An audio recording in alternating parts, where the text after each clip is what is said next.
नमस्कार, मैं हूं पवन अटारिया और आप देख रहे हैं स्वामी न्यूज। सबसे पहले देखते हैं headlines. Presented by Rasoi Family Restaurant.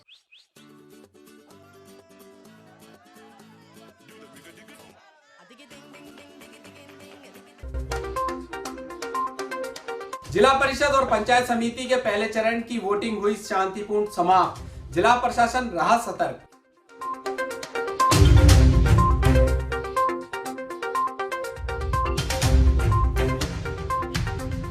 शहर में कर्फ्यू के बाद रात 8 बजे से पहले बंद हुई दुकानें। सड़कों पर पसरा सन्नाटा। कलेक्टर एसपी ने किया निरीक्षण। वहीं चिकित्सा मंत्री रघु शर्मा हुए कोरोना पॉजिटिव। अपने आप को पुलिस वाला बताकर छोटे बच्चों से करता था अश्लील हरकत। परिजनों ने युवक की पिटाई। वीडियो हुआ वायरल।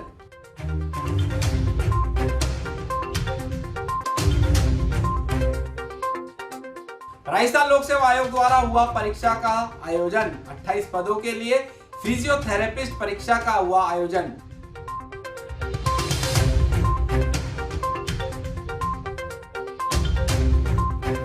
और जिले के आला अधिकारियों ने लिया पुष्कर में हालातों का जायजा। वहीं महिलाओं ने आंवले की पूजा कर मांगी खुशहाली की कामना।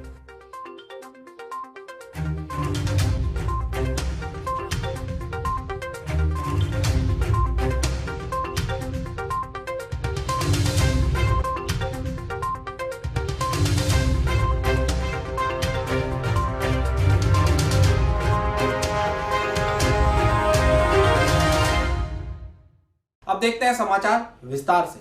अजमेर जिले में आज जिला परिषद और पंचायत समिति के पहले चरण की वोटिंग हुई। इस चुनाव के लिए बीजेपी और कांग्रेस दोनों ही दलों के केंद्रीय मंत्रियों से लेकर विधायकों तक ने खूब पसीना बहा। सोमवार को पहले चरण का मतदान में जिले की जिला परिषद और पंचायत समिति के सदस्यों के लिए सुबह 7:30 बजे से लेकर शाम 5 बजे तक वोट डाले गए। शहरों में लचर प्रदर्शन के बाद गाँव में बीजेपी को अपने पिछले प्रदर्शन को दोहराना बड़ी चुनौती है। वहीं दूसरी तरफ राजस्थान सरकार को एक बार फिर से साबित करना है कि गांव में कांग्रेस मजबूत है। पहले चरण में केकड़ी, बिनाय, सरवाड़ और सांवर में मतदान हुआ। कोरोना संक्रमण को रोकने के लिए अजमेर जिला मुख्यालय की नगरीय सीमा क्षेत्र में रविवार रात्रि 8 बजे से कर्फ्यू शुरू हो गया। इसके तहत रात 7 बजे से ही दुकानें बंद होना शुरू हो गई। रात 8 बजे बाद बाजारों में दुकानें बंद हो गई और सड़कों पर भी सन्नाटा पसरा देखा गया। इस दौरान संबंधित थाना पुलिस ने गश्त कर नजर रखी। यह कर्फ्यू सुबह 6 बजे तक जारी रहा।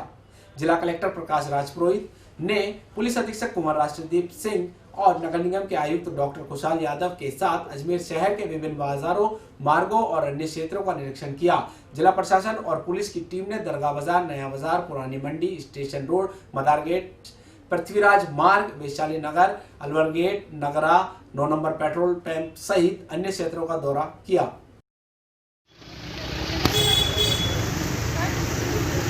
क्या हुआ? कैसे गिर गए? कैसे गिर गए भैया?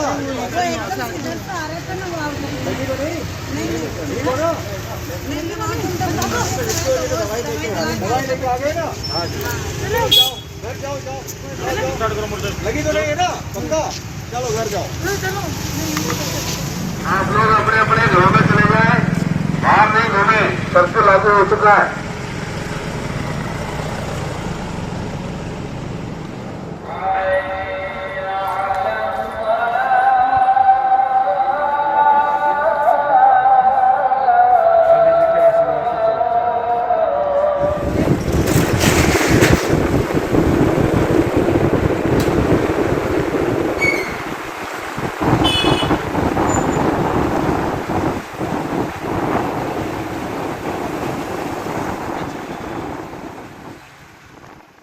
अजमेर जिले सहित राजस्थान में कोरोना संक्रमण बेकाबू होता जा रहा है। इसी बीच राज्य के चिकित्सा मंत्री डॉक्टर रघु शर्मा भी कोरोना संक्रमित हो गए। आज सुबह उन्होंने खुद ने अपने ट्विटर अकाउंट और फेसबुक पर पॉजिटिव होने की जानकारी देते हुए पिछले दिनों उनके संपर्क में आए लोगों से स्वयं को आइसोलेट कर अपनी जांच कराने की अपील की है। वे पिछले 5 दिनों से लगातार अपने बेटे सागर शर्मा के साथ अपने निर्वाचन क्षेत्र केकड़ी में पंचायत चुनाव को लेकर चुनावी दौरे पर थे। उन्होंने यहां केकड़ी, सांवर, सरवाड़ पंचायत समिति क्षेत्र में तूफानी दौरे कर 50 जगह नुक्कड़ सभाओं को संबोधित किया। वहीं अपने निवास पर लोगों से रूबरू होकर सैकड़ों लोगों की समस्याओं के समाधान के लिए भी अधिकारियों को आवश्यक दिशा निर्देश दिए। परसों से उनका स्वास्थ्य नरम पड़ा और बुखार महसूस हुआ, जिस पर उन्होंने चिकित्सकों की सलाह पर कोरोना की जांच कराई, जो पॉजिटिव पाई गई। यहाँ लेते हैं ब्रेक के आगे अपने आप को पुलिस वाला बताकर छोटे बच्चों से करता था अश्लील हरकत।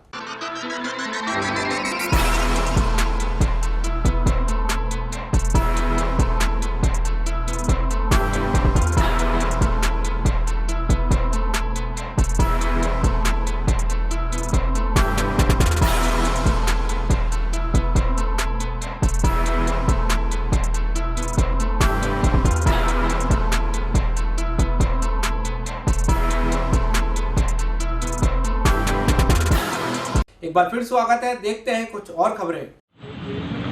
नमस्कार दोस्तों, स्वामी न्यूज़ के फेसबुक पेज और यूट्यूब चैनल पर आप सभी का स्वागत है। मैं हूं आपका दोस्त पवन अटारिया।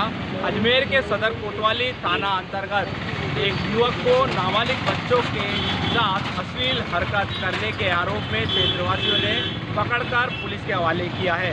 उससे पहले क्षेत्रवासियों ने उस युवक की जमकर पिटाई लगा दी। जैसा कि आप वीडियो में देख रहे हैं, एक महिला अपने हाथों में चप्पल लेकर युवक की पिटाई करते नजर आ रही है। इस युवक पर आरोप है कि ये बच्चों को अपने साथ बहला फुसला कर अपने घर ले जाता है और वहां पर उनके साथ अश्लील हरकत करता है। इस बात की खबर जब क्षेत्रवासियों को पड़ी तो युवक को क्षेत्रवासियों ने पकड़ा और उसकी मौके पर ही जमकर चप्पलों से पिटाई लगा दी, जिसका वीडियो सोशल मीडिया पर जमकर वायरल हो रहा है। बहरहाल परिजनों की शिकायत पर कोतवाली थाना पुलिस ने शिकायत दर्ज कर कार्रवाई शुरू कर दी। अब देखना ये होगा कि ये वक्त पर पुलिस क्या कार्रवाई करती है। अरे गली बड़ी के बच्चे हैं, गली बड़ी के यार शर्म आती है, बच्चों को बिगाड़ता है, शर्म आती है तेरे को यार। ये गली बड़ी है, गली बड़ी शर्म आती है यार। गलत काम कर रहा है तू।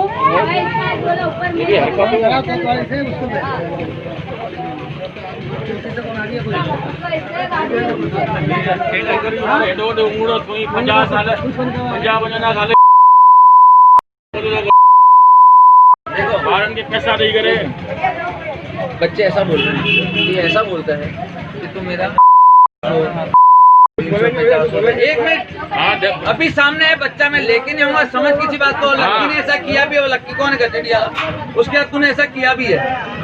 ऐसा किया भी इसने। पूरी बात बताओ, पूरी बात बताओ। अपने बच्चों को यहाँ से किसी नहीं बोला है।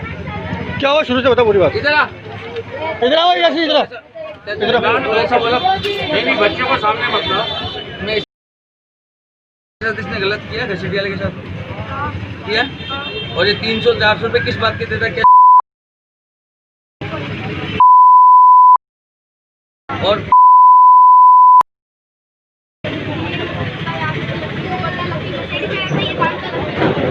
ये बच्चा जानता है लकी, ये इतना गंदा ओके पे वो काम है तो बुलम लगा तो गुलकंद तो उसका गुलकंद बनाएगा। अरे जबरदस्ती तू इतना शांत बैठा होता क्या? मेरे को कोई बोलता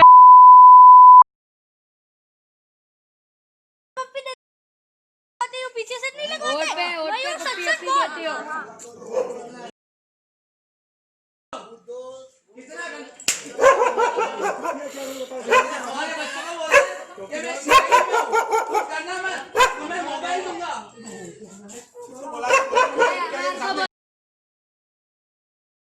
आपके पड़ोस में इतना गंदा बच्चों के साथ गलत काम करता है। बताओ गलत क्या? आप हमारे बच्चे पी लेते हो। उनको बिठा के रखा हूं घर पे। चल चल गाड़ी लेके आ, तू गाड़ी ले, पैदल लेके चल, पैदल लेके चल उसको। इनकी भी गाड़ी पड़ी। बाद में की दहशत में बच्चा डरा सा रहता था। तो आज इन भैया का शुक्र है, पिंटू भैया का, जो इन्होंने इनसे पूछा, जो बच्चा मेरे को बताता नहीं था, इसलिए उन्होंने पूछा तो उन्होंने बताया। तो वो उसको घर से लेके आए, आके पूछा तो उसने बात कबूली कि हाँ भाई मैं बच्चों से ऐसा गंदा काम करता हूँ, ये करता हूँ, वो करता हूँ, मगर वो अभी भी यही कह रहा है कि मैंने किसी बच्चे से कोई गलत नहीं किया है। मगर वो किस तरह का काम करता था? गंदा सर इस तरह का काम करता था, बच्चों को बोलता था भाई झुक जाओ, अब मैं क्या बोलूँ मीडिया के सामने, झुक जाओ, ऐसे कर लो, वो कर लो, पैसे दूंगा आपको 100-200 रुपये, अगर नहीं माने तो मैं आपके माँ बाप को मार दूंगा, ये कर दूंगा, वो कर दूंगा। तो सर ये बहुत बड़ी गलत बात है मेरे कहने का मतलब। और थोड़ा पुलिस में वो उसको धमकाता था, मैं CID में हूँ, पुलिस में हूँ, मैं ये। कहाँ का रहने वाला है? क्या वो पुलिस में था? नहीं पुलिस में नहीं था सर, ये तो वैसे ही उठाई गिरा है मेरी नज़र में। तो इसको काम धंधा है नहीं, ये सिर्फ बच्चों को ऐसे बोलता है, छोटे छोटे बच्चों को, 5 साल का बच्चा हुआ, 4 साल का बच्चा हुआ, तो ये सिर्फ खाली बच्चों को धमकाता है, क्योंकि बच्चे तो भाग जाते हैं भाई हाँ पुलिस वाला है, ये है, वो है, क्योंकि ये गाड़ी वाड़ी ऐसी लेके घूमता था, चमकदार गाड़ी, ये वो, तो इसके पास थोड़ा बहुत पैसा भी। कहाँ ले जाता था फिर? सर घर पे ही बुलाता था बच्चों को, घर पे ही बच्चों को बुलाता था, कभी खर्ची देता 10 रुपये 20 रुपये। तो बच्चे, इसका घर सर डिगी बाजार के अंदर है। कितने बच्चे इसके संपर्क में होंगे? सर ये तो मैं कह नहीं सकता हूँ, क्योंकि अभी तक तो मेरे समझ में 10-12 बच्चे तो होंगे ही होंगे संपर्क में, इतने तो होंगे। फिर आपने शिकायत कहाँ दी है? सर मेरे को तो पता नहीं था, वो भैया आए थे तो उन्होंने मेरे को किसी ने फ़ोन किया कि आपके बच्चे का मैटर है, आप जल्दी आओ। तो मैं गया तो शीटॉकीज पे बैठा था, तो हमारे भैया हैं जो पिंटू भैया, हमारे फ्रेंड हैं, वो उनको घर से लेके आए थे, उन्होंने इनसे पूछताछ करी, उन्होंने उनको बिठा के रखा, फिर पुलिस के हवाले उन्होंने किया। कौन से थाने में? सर एक्चुअल में क्या है कि जहाँ से उनको लेके आए तो वो डिगी बाजार पड़ता है, तो उनका थाना मेरे को पता नहीं कौन सा पता है। अभी आप कहाँ? अभी कोतवाली में। FIR दर्ज कराई आपने? हाँ सर अभी जा ही रहा हूँ, भैया ने FIR दर्ज करवा ली, मैं भी करवा रहा हूँ सर। राजस्थान लोक सेवा आयोग अजमेर द्वारा फिजियोथेरेपिस्ट सहित 3 समीक्षा परीक्षाओं का आयोजन सोमवार से शुरू हो गया। तो वहीं अभ्यर्थी परीक्षा केंद्र पर 1 घंटे पहले ही पहुंच गए। तो वहीं आयोग की ओर से अजमेर और जयपुर में इन परीक्षाओं का आयोजन किया गया। पहले दिन सुबह 10 बजे से 12 बजे तक फिजियोथेरेपिस्ट समीक्षा परीक्षा 2018 का आयोजन हुआ। परीक्षा केंद्र पर अभ्यर्थी की गहन तलाशी के उपरांत ही परीक्षा केंद्र में प्रवेश दिया गया। सर्दी के मौसम को ध्यान में रखते हुए गर्म कपड़े और शूज पहनकर परीक्षा में बैठने के लिए अनुमति दी गई। परीक्षा केंद्रों पर परीक्षार्थियों की गहन सुरक्षा जांच की गई। वहीं परीक्षा समाप्त होने पर परीक्षार्थियों के चेहरे पर मुस्कान भी देखने को मिली। क्या कहा अभ्यर्थियों ने, आइए सुनते हैं। राजस्थान फिजियोथेरेपी के लिए एग्ज़ाम था, फिजियोथेरेपिस्ट वैकेंसी के लिए। गवर्नमेंट से मैं एक ही अपील करना चाहूँगा कि हर साल कम से कम फिजियोथेरेपिस्ट की वैकेंसी लगे, जिससे CSC और PSC लेवल पे फिजियोथेरेपिस्ट प्रॉपर तरीके से रहें, पेशेंट्स को पूरी सुविधाएं मिलें। और अभी काफ़ी टाइम बाद 28 वैकेंसी निकली हैं। इतने सारे लोगों ने एग्ज़ाम दिया 28 वैकेंसी को फिल करने के लिए, तो कम से कम ज़्यादा वैकेंसी हो तो लोगों को अच्छी सुविधाएं मिलें। चाहिए। पेपर काफ़ी इजी था, लेकिन लोगों ने क्योंकि तैयारी ज़्यादा कर ली तो हो सकता है कि थोड़ा कन्फ्यूजन हो। काफ़ी सिंपल पेपर था, ऐसी कोई ज़्यादा परेशानी वाली चीज़ नहीं थी। कोरोना के लिए भी इन लोगों ने काफ़ी ध्यान रखा, सब कुछ अच्छा था, लेकिन पेपर इजी था, बहुत ज़्यादा तैयारी का काफ़ी समय मिल गया, क्योंकि 2 साल से वैकेंसी बार बार अटक ही रही है, पेपर नहीं हो पा रहा था। तो 2 साल की वजह से हमें तैयारी का तो वैसे समय मिल ही गया। वैसे भी 2 महीने पहले बता दिया गया था कि पेपर कब होगा। पेपर बहुत अच्छा था। काफ़ी दिनों से मतलब 2018 से ये वैकेंसी निकली हुई थी, और ये जिस हिसाब से जो पेपर आया है, पेपर बहुत ही सरल था और काफ़ी अच्छा पेपर रहा। तैयारी की अगर बात करें तो कितना समय मिला है? तैयारी के लिए तो बहुत समय मिला है। 2008 से ये वैकेंसी निकली हुई थी और अब 2020 में ये वैकेंसी पूरी हुई है। 2 साल से, तो 2 साल से हम इस परीक्षा का वेट कर रहे थे और अब जाके ये पूरा हुआ है। उम्मीद लग रहा है आज आप पेपर दिया है आपने, क्या लगता है? नहीं, अच्छा लग रहा है, पेपर अच्छा हुआ है। क्वेश्चन हैं बुकलेट में, उसमें उसी का था टोटल, और ज़्यादातर इसमें ऐसा कुछ कन्फ्यूजन वाले क्वेश्चन कोई भी नहीं थे। स्ट्रेट फॉरवर्ड क्वेश्चन थे टोटल जितने भी थे। बस इसमें 1-2 क्वेश्चन फॉल्टी क्वेश्चन थे, ज़्यादा नहीं थे, और इतना टफ नहीं था। पिछला वाला पेपर टफ था जो आउट ऑफ सिलेबस भी थे। इसमें सारे क्वेश्चन जितने भी हैं सिलेबस के अंदर से हैं।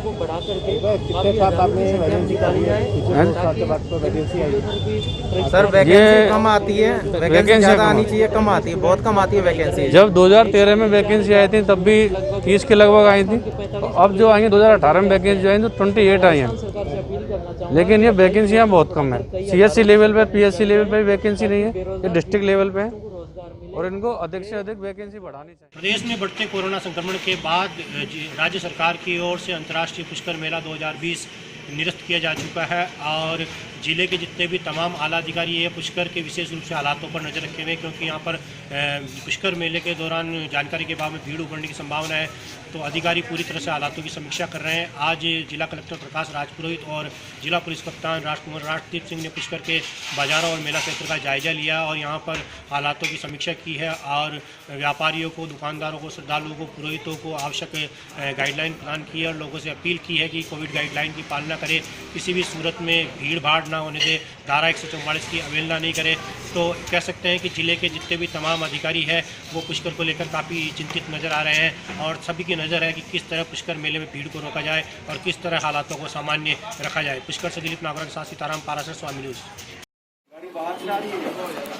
गाड़ी निकल जाएंगे ना हम लोग और कुछ देखना है क्या क्या पालना करानी है, क्या प्रिकॉशन मेन रोड पे लगे हुए हैं यहाँ भी बैनर बनवा दिया सर, यहाँ लगा दिया हर घाट पे लगे जहाँ लोग आते हैं 15-20 बैनर बनवाने पर बैनर भी बनाते हैं।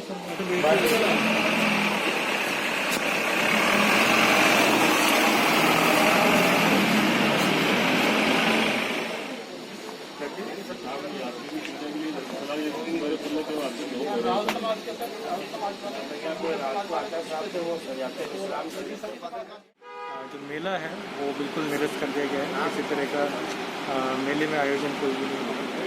और क्योंकि तीर्थस्थल तो सारे ही राजस्थान में खुले हुए हैं, उस हिसाब से तीर्थस्थल खुला हुआ है, पर कोविड प्रोटोकॉल की पालना जरूरी यहाँ पर करनी ज़रूरी है। चाहे मास्क हो, लोग सैनिटाइज़र का प्रयोग करें, सोशल डिस्टेंसिंग। इसी के लिए पिछले कई दिनों से यहाँ के लोकल उपखंड अधिकारी और नगर पालिका, पुलिस सब लोग मिलकर प्रयास कर रहे हैं कि इन सब नियमों की पालना कराई जा सके। अभी इस टाइम पे तो काफ़ी लोगों का मूवमेंट नहीं है, बिल्कुल ना के बराबर है। तो बताया गया कि सुबह घाट पे लोग रहते हैं, तो उसके लिए प्रॉपर सूचना दी कि नोटिस बोर्ड लोगों की सूचना हो, सार्वजनिक सूचना हो कि क्या प्रोटोकॉल की पालना करनी है। जो यहाँ पर पुजारी हैं उनको भी बोला कि वो भी अनाउंस करते रहें प्रोटोकॉल, और लोगों से जो सिंपल सा प्रोटोकॉल है कोविड में पालना करने का वो फॉलो करें।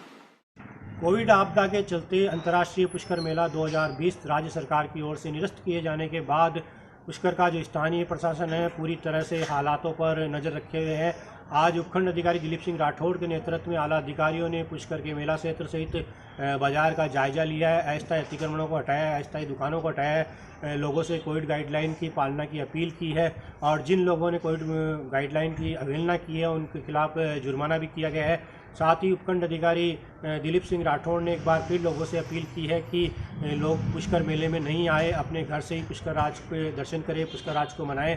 साथ ही उपखंड कार्यालय की ओर से आज शादियों को लेकर एक गाइडलाइन जारी हुई है जिसमें स्पष्ट निर्देश दिए गए हैं कि किसी भी सूरत में 100 लोग से ज़्यादा शादियों में नहीं आवे, सोशल डिस्टेंसिंग की पालना करें, मास्क लगा कर आवे, सैनिटाइज का उपयोग करें।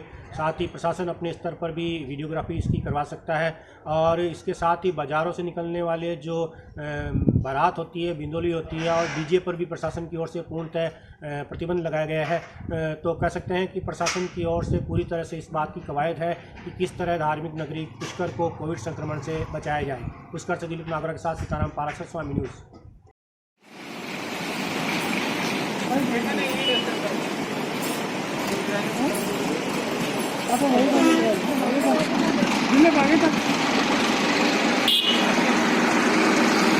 मास्क लगाने से थोड़ी हो जाएगा, जमा कराओ।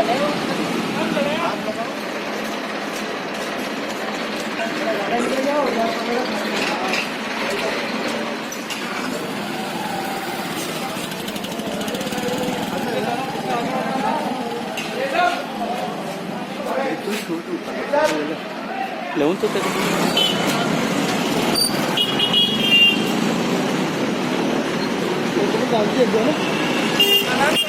जी है, आप चालान जमा कराओ।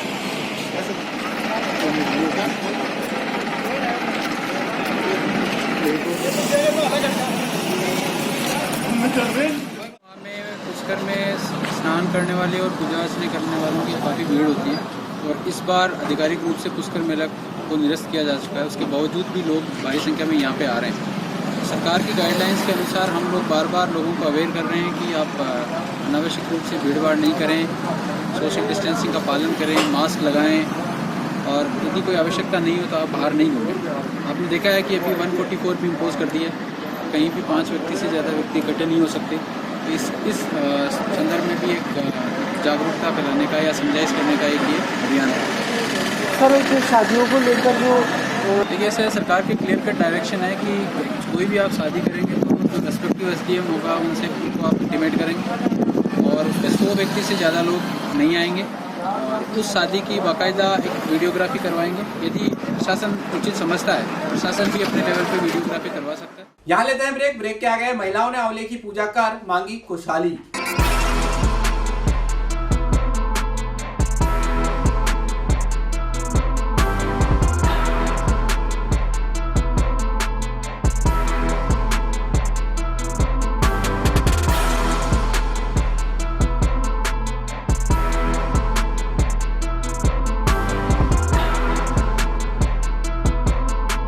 एक बार फिर स्वागत है, देखते हैं कुछ और खबरें। पुष्कर पुलिस ने अवैध देह व्यापार के खिलाफ एक बड़ी कार्रवाई करते हुए 2 महिलाओं 2 पुरुषों सहित एक दलाल को गिरफ्तार किया है।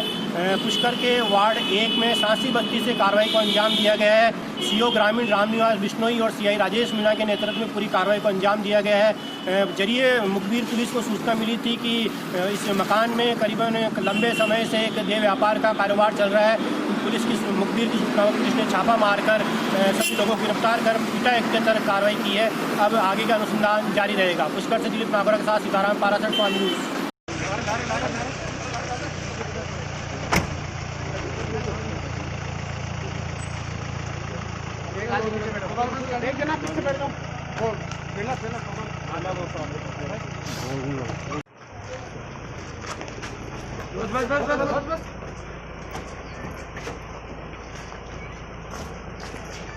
बाकी उस बने में बैठा सूचना मिली थी मुखबिर की कि श्रीनिवास जी नागौर है, उनका मकान किराए पे ले रखा है कोई माड़ी ने, तो वो वहाँ अवैध गतिविधियाँ चल रही है और देह व्यापार का काम चल रहा है, जो बाहर से लड़कियाँ ला रखी है और इस तरीके से काम कर रखा है। तो इस इतला पर हमने इस मकान पर छापा मारा जो वार्ड नंबर 1 है, गवर्नमेंट स्कूल उसके सामने। सर कितनी महिला पकड़ी? 2 महिलाएं हैं जो कलकत्ता की है और 2 जेंट्स है और एक इसका संचालक है जो माड़ी है। इनको कुल को 5 लोगों को गिरफ्तार किया गया है। क्या पीटा एक्ट में मामला है सर? हाँ, पीटा एक्ट में मामला दर्ज किया गया।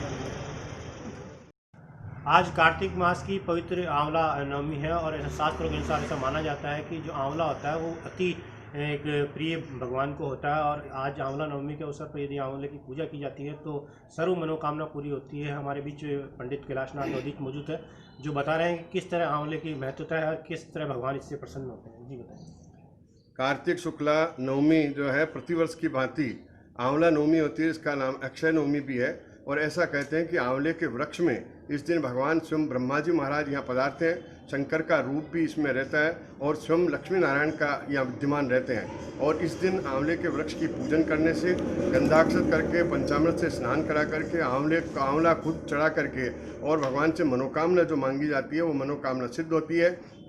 आज हमने तीर्थ गुरु पुष्कर राज में ब्रह्मा जी की इस नगरी में ब्रह्म सावित्री और ब्रह्म गायत्री का पंचामृत से स्नान कराया, पुष्कर जल से स्नान कराया, लक्ष्मी नारायण को भी स्नान कराया और चंदन की, चावल की, मूंग की और तुलसी पत्र की और हमने आंवले आज चढ़ाए। 1100 आंवले चढ़ा करके भगवान विष्णु मंत्र से और ब्रह्मा जी के मंत्र से ओम ब्रह्म यज्ञानां प्रथमं पुरुषादिधीमत सुरुचो वेणाव सबुधन्या उपमा च शतशव्योनि विवह।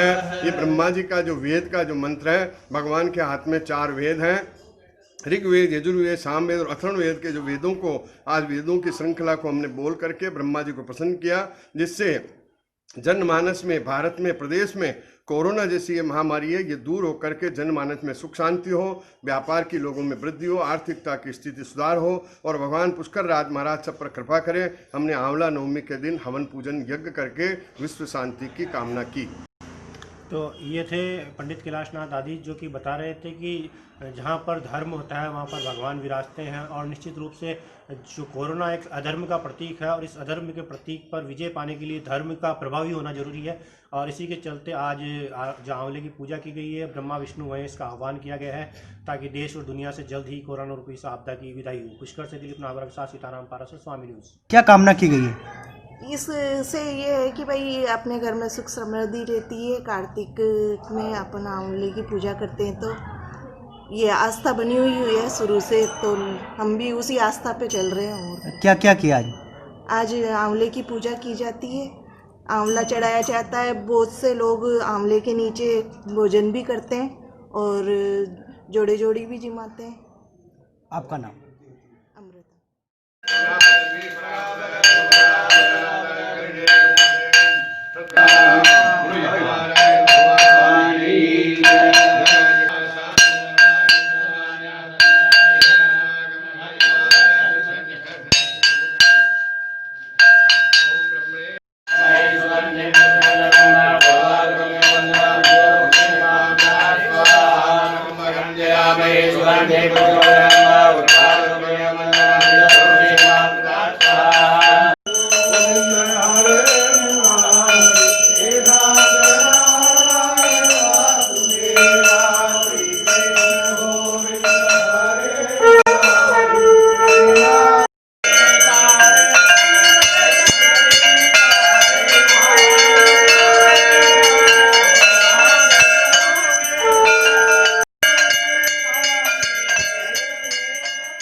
कोविड आपदा ने जनजीवन को बुरी तरह से प्रभावित किया है। इससे धार्मिक गतिविधियां भी अछूती नहीं रही है। पुष्कर मेले में गोपाष्टमी के अवसर पर श्री ब्रह्म पुष्कर तीर्थ पुरोहित संघ ट्रस्ट की ओर से प्रतिवर्ष ब्रह्म घाट पर जो आयोजित किया जाता है अन्नकूट और महाआरती, वो भी इस बार पूरी सादगी के साथ आयोजित किया गया है। भगवान पुष्कर राज की महाआरती की गई है और सूक्ष्म रूप से प्रसाद भक्तों में बांटा गया है। और पुष्कर राज से प्रार्थना की गई है कि जल्द से जल्द इस कोरोना रूपी आपदा की देश और दुनिया से विदाई हो। पुष्कर से दिलीप नागरा के साथ सीताराम पाराशर, स्वामी।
संत समाज में एक आदिकाल से एक परंपरा रही है कि जब भी किसी संत का ब्रह्मलोक गमन हो जाता है, उसके बाद उनके शिष्य को शॉल उड़ाई जाती है और महंत की गद्दी दी जाती है। इसी जो मान्यता है, इसका अनुसरण करते हुए आज जो पुष्कर के तीर्थ नगरी में विष्णुदास जी का अखाड़ा है, वहाँ पर जो संत ब्रह्मलोक गमन हुए थे, उनके बाद उनके शिष्य जो है चतुर्बुद्धदास जी, आज उनको शॉल उड़ाकर महंत की गद्दी सौंपी गई। जो सलेमाबाद के पीठाधीश्वर है श्री जी महाराज, उन्होंने पुरोहितों और संतों की मौजूदगी में शॉल उड़ाई है और उन्हें महंत की जिम्मेदारी सौंपी है। पुष्कर से दिलीप नागरा के साथ सीताराम पाराशर, स्वामी न्यूज़।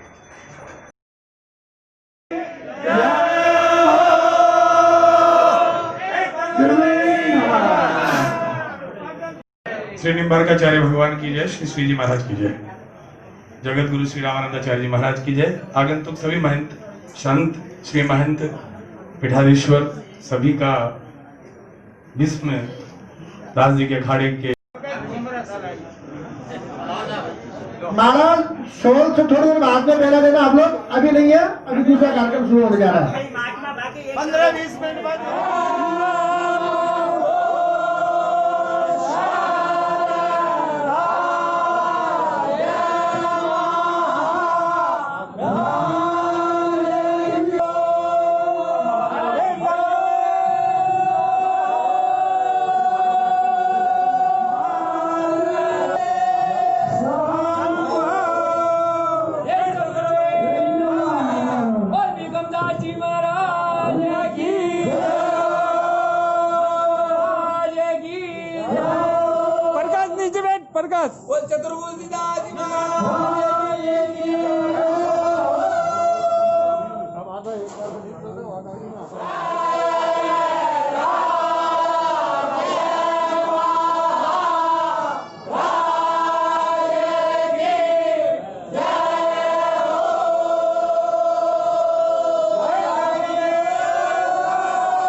जी के अखाड़े में चद्दर रस्म महंताई का प्रोग्राम हुआ।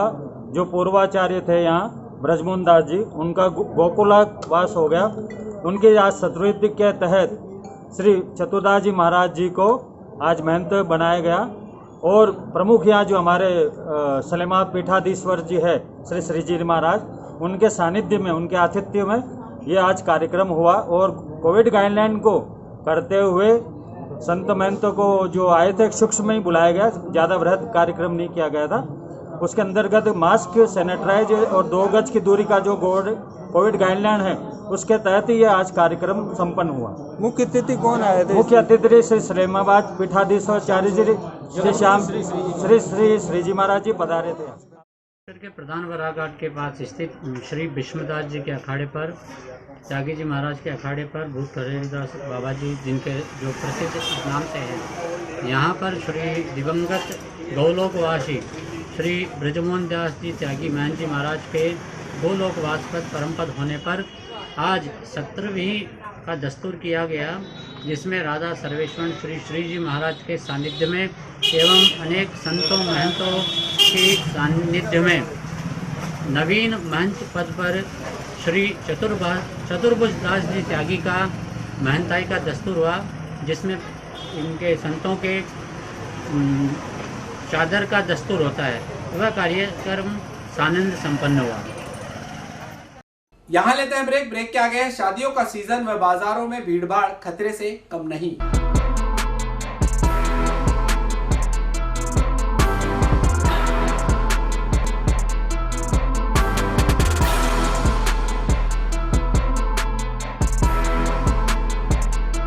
Headlines presented by Rasoi Family Restaurant.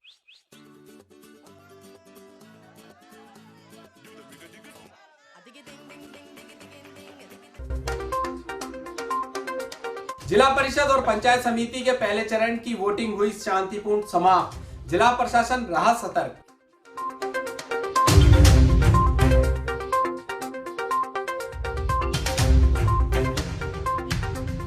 शहर में कर्फ्यू के बाद रात 8 बजे से पहले बंद हुई दुकानें, सड़कों पर पसरा सन्नाटा। कलेक्टर एसपी ने किया निरीक्षण। वहीं चिकित्सा मंत्री रघु शर्मा हुए कोरोना पॉजिटिव।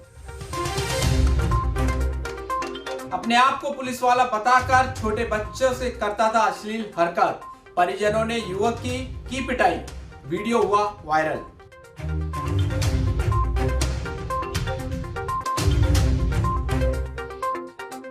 राजस्थान लोक सेवा आयोग द्वारा हुआ परीक्षा का आयोजन। 28 पदों के लिए फिजियोथेरेपिस्ट परीक्षा का हुआ आयोजन।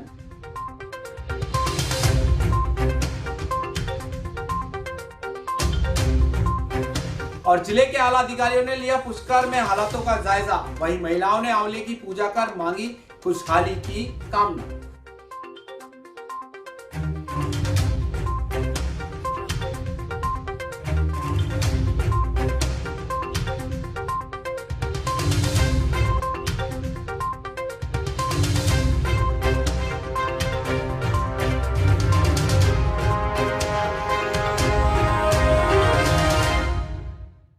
एक बार फिर स्वागत है। देखते हैं कुछ और खबरें। शादियों का सीजन व बाजारों में भीड़भाड़ खतरे से कम नहीं है। यह जानकार भी आश्चर्य होगा कि मात्र 22 दिन के अंदर जिले में 1224 कोरोना संक्रमित मिल चुके हैं और कई मरीजों की मौत हो चुकी है। अब प्रशासन भी स्पष्ट कर चुका है कि लोग घर से निकले तो मास्क लगाएं और सोशल डिस्टेंसिंग का पालना करें, अन्यथा जुर्माना व कार्रवाई का सामना करने के लिए तैयार रहें। आज नगर निगम द्वारा शहर के विवाह स्थल संचालकों की एक बैठक की गई।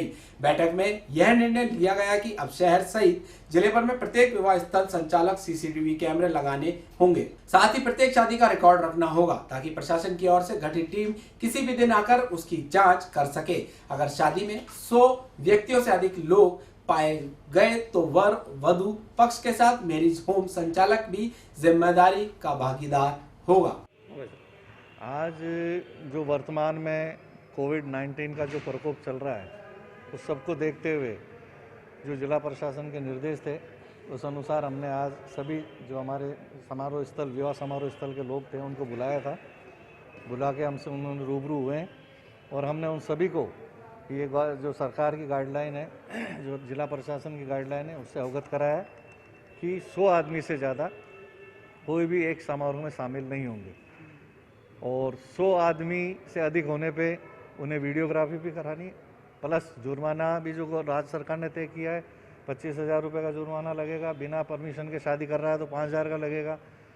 इन सभी चीज़ों को हमने इन लोगों से अवगत कराया और इनसे कहा है कि चूँकि आपके स्थल पे वो कार्य कर रहे हैं तो निश्चित रूप से आप लोगों को ज़्यादा सचेत रहना है और गाइडलाइन की पालना करानी है। मास्क लगा रहे, खाना बनाने वालों का लगा रहे, बाकी के लगा रहे और आतिशबाजी ना हो, आपके द्वार पे कोई आतिशबाजी ना करे, ये सब पालना इनको करानी है। 100 आदमी से ज़्यादा ना हो, वीडियो रिकॉर्डिंग करानी है। तो इन लोगों ने कहा कि हमारे जो सीसीटीवी कैमरे हो रहे हैं, मैंने कहा ठीक है, नियम अनुसार उसको भी यूज़ लिया जाएगा।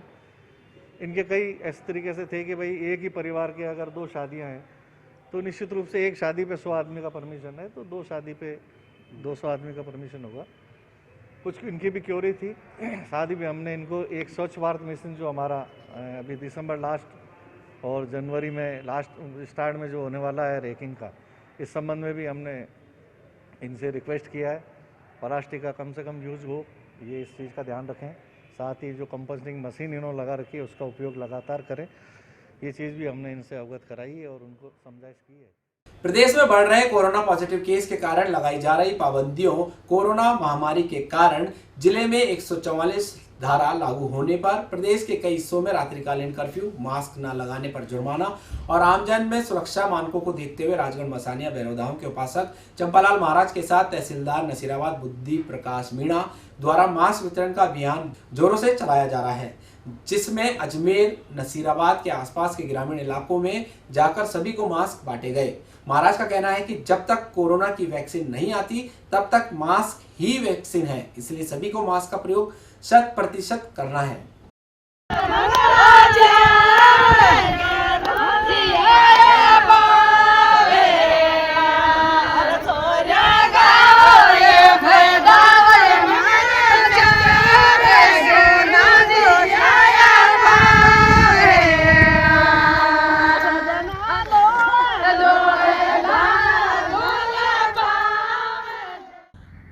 कोरोना के इस बढ़ते हुई बीमारी को ध्यान में रखते हुए श्री मसानिया भैरवधाम के मुख्य उपासक श्री चंपालाल जी महाराज आज नसीराबाद के तहसीलदार श्री बुद्धि प्रकाश जी मीणा साहब के साथ में और जनप्रतिनिधि और विशिष्ट नागरिकों के साथ नसीराबाद के विभिन्न गांव में जाकर के मास्क का वितरण कर रहे हैं।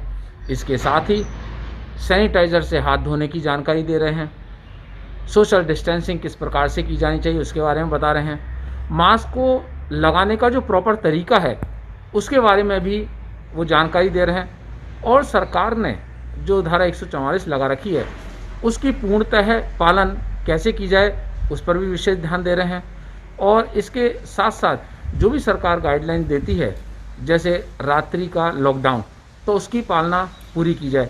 तो इसी को ध्यान में रखते हुए आज तहसीलदार साहब और माननीय गुरुदेव श्री चंपालाल जी महाराज विभिन्न गाँवों में जगह करके मास्कों का वितरण कर रहे हैं। आम आदमी पार्टी के अल्पसंख्यक प्रकोष्ठ के अध्यक्ष गुरजीत सिंह छाबड़ा के नेतृत्व में जिला कलेक्टर और एसपी को ज्ञापन सौंपकर सरकारी अस्पतालों में सफाई व्यवस्था दुरुस्त कराने के साथ ही क्षेत्रपाल अस्पताल प्रबंधन द्वारा दर्ज कराए गए झूठे मुकदमे की सही जांच कराने की मांग की है। सोमवार को आम आदमी पार्टी अल्पसंख्यक प्रकोष्ठ के अध्यक्ष गुरजीत सिंह छाबड़ा के नेतृत्व में कार्यकर्ताओं ने जिला कलेक्टर को ज्ञापन देकर जेएलएन अस्पताल सहित सरकारी डिस्पेंसरी में साफ सफाई की माकूल व्यवस्था की मांग की। छाबड़ा ने बताया कि सरकारी अस्पताल में सफाई नहीं होने की वजह से लोग प्राइवेट और निजी अस्पतालों का रुख करते हैं। वहीं 19 नवंबर को क्षेत्रपाल हॉस्पिटल में आम आदमी पार्टी कार्यकर्ताओं द्वारा एक मरीज के हित में दिए गए 24 घंटे के धरने के दौरान अस्पताल प्रशासन द्वारा आम आदमी पार्टी के पदाधिकारियों के खिलाफ द्वेषतापूर्ण जो मुकदमे दर्ज कराए हैं उसकी निष्पक्ष जाँच कराने की भी मांग की।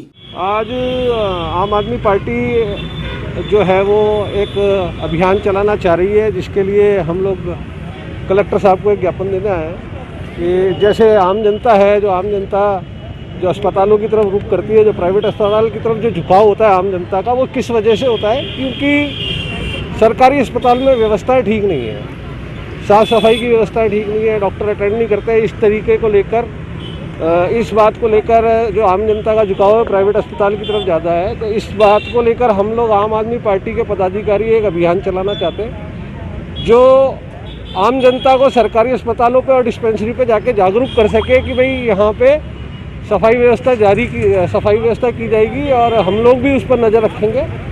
तो आप लोगों के साथ में जो प्राइवेट अस्पतालों की लूट हो रही है वो उस तरफ ना जाकर सरकारी अस्पताल की तरफ रुख करें। तो अभी जिस तरीके की परिस्थितियाँ चल रही हैं, जो धारा 144 लगी हुई है, इसलिए हम लोगों ने कलेक्टर साहब को ज्ञापन दे रहे हैं कि हमें इस तरीके की अनुमति दी जाए कि हम लोग छोटी छोटी टीम बनाएंगे 3-3, 4-4 आदमियों की और अस्पताल में अलग अलग वार्डों में अलग अलग टीम हमारी सफाई व्यवस्था को सुचारू करेगी और बाहर एक हेल्प डेस्क लगाकर हम लोग जितने भी मरीज आएंगे या उनके परिजन आएंगे उनको समझाएंगे कि भाई यहाँ पे हम लोगों के द्वारा कलेक्टर साहब को ज्ञापन दिया गया और सफाई व्यवस्था को सुचारू किया जा रहा है। तो आप लोग प्राइवेट अस्पताल ना जाकर अपना पैसा व्यर्थ ना गंवाएं और अपना जो भी इलाज है वो सरकारी अस्पताल में ही कराएं। और इसी तरह से हम लोग एसपी साहब को भी एक ज्ञापन दे रहे हैं जिसमें हम लोगों ने 19 तारीख को एक धरना दिया था, एक जानकारी मांगी थी प्राइवेट अस्पताल से, डॉक्टर क्षेत्रपाल का जो हॉस्पिटल है क्षेत्रपाल हॉस्पिटल पंचशील में।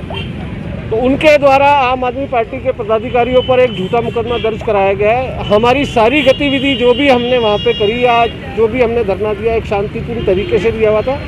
हम लोग कॉरिडोर में बैठे थे और अस्पताल प्रशासन के हर कॉरिडोर में हर जगह पे सीसीटीवी कैमरा मौजूद है और हम लोग पूरी तरह से उनके सीसीटीवी कैमरे की नज़र में थे।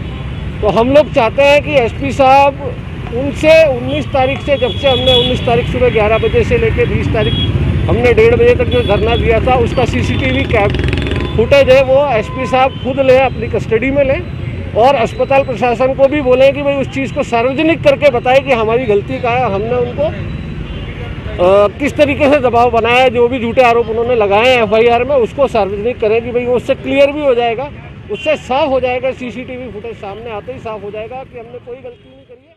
बुलेटिन में फिलहाल इतना ही, मुझे दीजिए इजाजत। देखते रहिए स्वामी टीवी। समय अपनी रफ्तार से दौड़ रहा है, हर पल कोई न कोई घटना घट रही है, समस्याओं को लेकर आवाजें उठ रही हैं, प्रशासन भी कर रहा है समाधान। स्वामी न्यूज रख रहा है हर खबर पर अपनी पैनी नजर, बदलते वक्त का गवाह बनकर, और देता है आपको पल पल की खबर यूट्यूब व फेसबुक चैनल पर। देखिए हमारा top 10 news, sponsored by Bombay electronics, Martindale bridge Ajmer, जहां मिलता है एक ही छत के नीचे आपको इलेक्ट्रॉनिक बाजार।